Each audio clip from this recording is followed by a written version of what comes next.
குட்டீஸ், அக்கா இன்னைக்கு ஒரு தலைப்பை வச்சு தான் ஒரு விஷயம் சொல்ல போகிறேன்.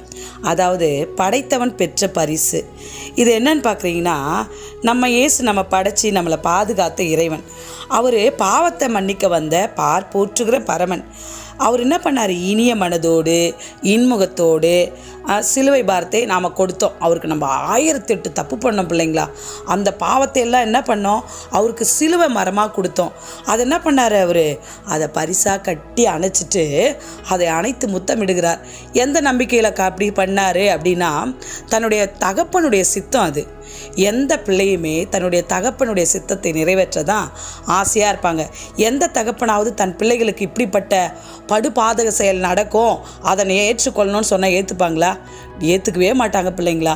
சின்னதாக கோவப்பட்டால் கூட பிள்ளைங்க மனசு கஷ்டப்படும். ஆனால் தன் தகப்பன் அதுக்கு பின்னாடி ரொம்ப வருத்தப்படுவார். அந்த காரியம் எல்லா பிள்ளைக்கும் தெரியுமா இல்லையான்னு தெரியாது. பாரு பிள்ளையா, அந்த மனுஷன் கடவுள் நம்ம எவ்வளோ தப்பு பண்ணி எல்லா தப்பையும் சிலுவையாக அவருக்கு என்ன பண்ணோம்? கொடுத்தோம். மனிதனை புனிதனாக மாற்றக்கூடிய அந்த சிலுவையை தான் என்ன பண்ணார்? நமக்காக எடுத்துக்கொண்டு கல்வாரி நோக்கி செல்கிற தெய்வ மகனாக என்ன பண்ணுறாரு? அவர் போயிட்டுருக்கார் பிள்ளைங்களா. நாம் எவ்வளோ கஷ்டப்பட்டோம்ல. எதுக்காக? நாம் சுதந்திரமாக இருக்கணும் அப்படின்றதுக்காக இல்லை. அவர் பாவிகள் மீது அதிகமான என்ன பண்ணார்? அன்பு வச்சுருந்தார். கரை புரண்டோடும் அன்பு. அது சாதாரண அன்பு கூட இல்லை பிள்ளைங்களா. அவர் சிலுவையை கை நீட்டி வாங்கி என்ன பண்ணுறாரு? முத்தமிடுகிறார்.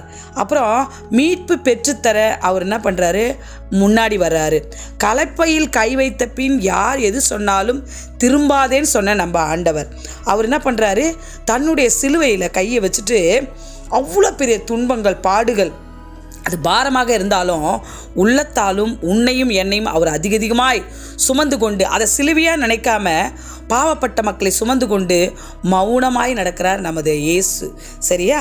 வாழ்க்கையில் வசந்தமும் வறுமையும் வாழ்வும் தாழ்வும் மாறி மாறி வரத்தான் செய்யும்.